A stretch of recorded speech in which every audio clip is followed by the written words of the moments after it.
ಗಜಮುಖನೇ ಗಣಪತಿಯೇ ನಿನಗೆ hi hello ನಮಸ್ತೆ. ನಾನು ನಿಮ್ಮ ಪ್ರೀತಿಯ ಗಡಿನಾಡು ಕನ್ನಡಿಗ ಮಾಡುವ ನಮಸ್ಕಾರಗಳು. ಇಲ್ಲೇ ನಮ್ ಫೈರ್ ಕ್ಯಾಂಪ್ ಹಾಕೊಂಡು ಟೆಂಟ್ ಹಾಕೊಂಡ್ ಮಲ್ಕೊಂಡಿದ್ರೆ ಹೆಂಗಿರುತ್ತೆ.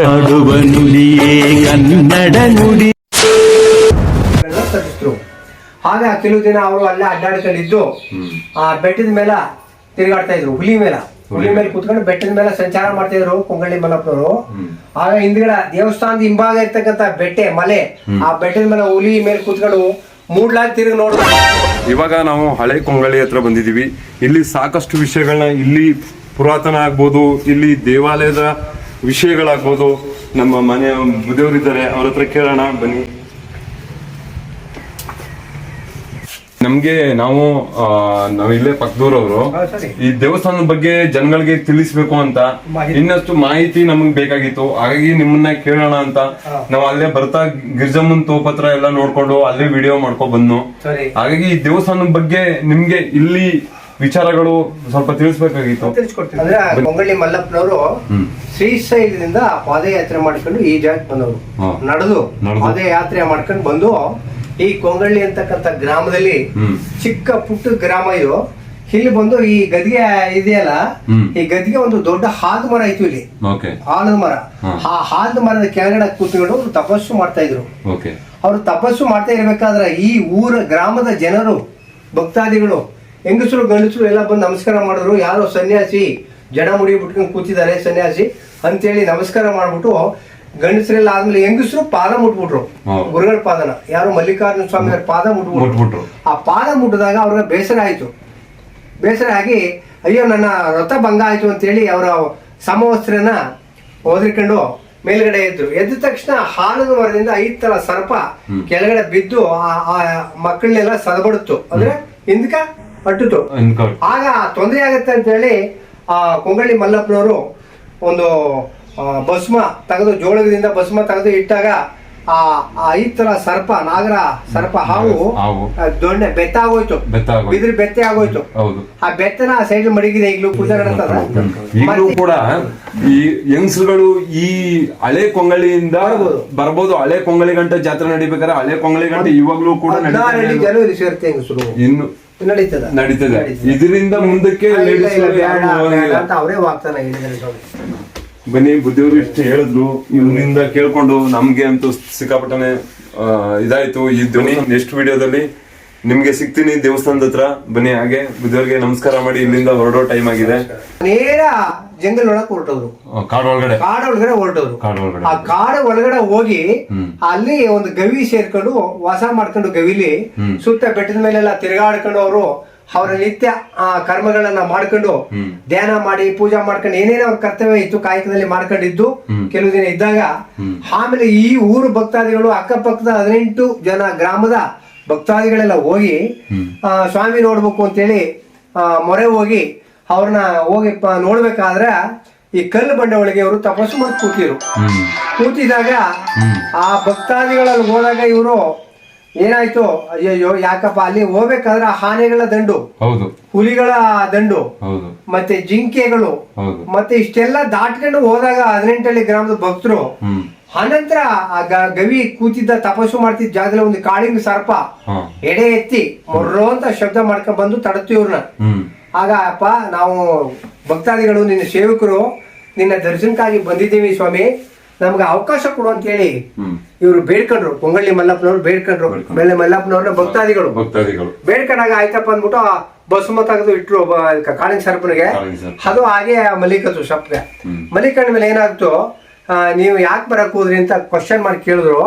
ಹಾಗೆ ಇಲ್ಲಪ್ಪ, ನೀವು ಊರಿಗೆ ಬಂದ್ಬಿಡಿ, ನಿಮ್ಗ ಗೂಡಿ ಗೋಪುರಗಳನ್ನ ಕಟ್ಟಿಸ್ತೀವಿ, ನಿಮ್ಗ ಮಂಟಪಗಳನ್ನ ಕಟ್ಟಿಸ್ತೀವಿ ಅಂತೇಳಿ ಇವರು ಬೇಡಿಕೆ ಇಟ್ರು.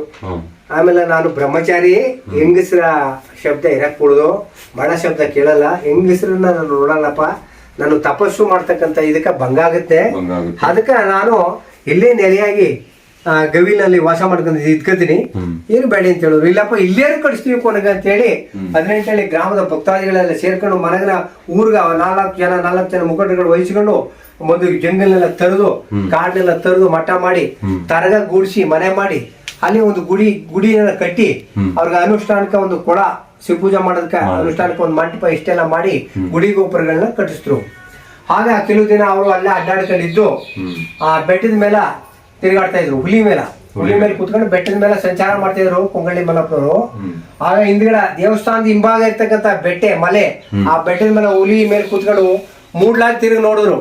ತಾವು ಕುಂತಿದ್ದ ಆದಿನ ಮಠ ಆ ಮಠದ ಹತ್ರ ಬಂದಾಗ ಅಡೇ ಹುಲಿ ಕಂಡ್ರ ಜನ ಎದ್ರಕೊಂಡು ಭಯ ಪಡ್ಬಿಡ್ತಾರಪ್ಪ, ಬೇಡ ಅಂದ್ಬಿಟ್ಟೆ ಬರಗ ನೀನು ನನ್ನ ಸನ್ನಿಧಿಗೆ ಹೋಗಿ ಅಲ್ಲಿರು, ನಾ ಕರೆದಾಗ ಬಾ ಅಂತೇಳಿ ವಾಗ್ದಾನ ಕೊಡ್ಬಿಟ್ಟು ಅದ ಮಂಡನೆ ಸವರ್ಬಿಟ್ಟು ಆನಂತರ ಊರೊಳಗ ದಬಾಂದ್ ಬಸವ ಅಂದ್ರೆ ನಂದಿ ದಬಾಂದ್ ಇತ್ತು ನಂದಿ.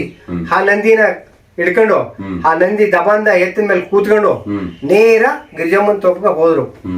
ಗಿರಿಜಮ್ಮನ್ ತೋಪಕ್ಕೆ ಹೋಗ್ಬೇಕಾದ್ರೆ 108 ಗಿಡ ಪುಷ್ಪಗಳನ್ನ ಅಲ್ಲಿ ಹೂವಿನ ಚಮಾಲ್ ಮಾಡ್ಕೊಂಡು ಒಬ್ಬ ಶರಣೆ ವಾಸ ಮಾಡ್ತಾ ಇದ್ದ. ಅವಳ ಹೆಸರು ಗಿರಿಜಾಂಬೆ.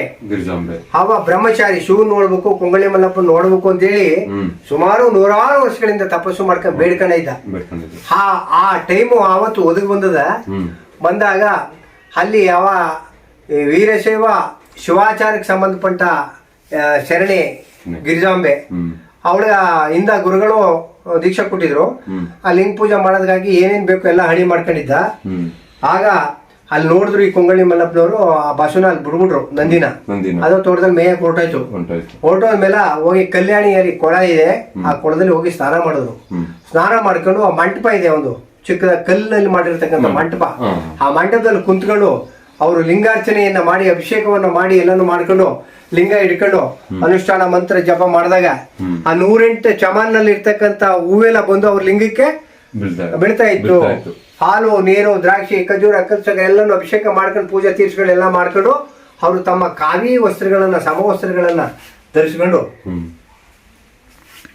ಎದ್ದಾಗ ಸರಿ ಇನ್ನು ಹೋಗೋಣ ಅಂತ ಹೇಳಿ ನೇರವಾಗಿ ಆ ಬಸವನ್ ಕರೆದು ನಂದಿ ಮೇಲೆ ಕೂತ್ಕೊಂಡು ಬಸವನ ದಬಂದ್ ಎತ್ತ ಮೇಲೆ ನೇರ ಬಂದು ಅವ್ರ ಸನ್ನಿಧಿಗೆ ಸೇರ್ಕೊಂಡ್ರು ಬೆಟ್ಟಕ್ಕೆ. ಆಗ ಇವ್ರಿಗೆ ಆಸೆ ಉದ್ಭವ ಆಗಿತ್ತು. ಕೊಂಗಳ್ಳಿ ಮಲ್ಲಪ್ಪನವರು ನೇರ ಕೊಂಗಳಿಗೆ ಬಂದ್ರು, ಆ ಹುಲಿ ಬಿಡ್ಬಿಟ್ರು, ನೇರ ನಂದಿ ಕರ್ಕೊಂಡ್ರು. ನಂದಿ ಅಂದ್ರೆ ದಬಂದ್ ಎತ್ತು, ಅದ ಎತ್ತಿನ ಮೇಲೆ ಕೂತ್ಕೊಂಡ್ರು, ನೇರ ಗಿರಿಜಮ್ಮನ್ ತೋಪ್ ಹೋದ್ರು. ಆ ಗಿರಿಜಮ್ಮನ್ ತೋಪ್ಲಿ ಬಸವನ್ ಬಿಡ್ಬಿಟ್ರು. ಅಲ್ಲಿ ಕೊಳಕ್ ಹೋಗಿ ಕಲ್ಯಾಣಿಗೆ ಹೋಗಿ ಸ್ನಾನ ಮಾಡಿದ್ರು. ಆ ಕಲ್ಯಾಣ ಮಂಟಪ ಕಟ್ಟಿರತಕ್ಕಂತ ಒಂದು ಮಂಟಪ ಪೂಜಾ ಮಂದಿರಕ್ಕೆ ಹೋದ್ರು, ಪೂಜಾ ಮಾಡಿದ್ರು.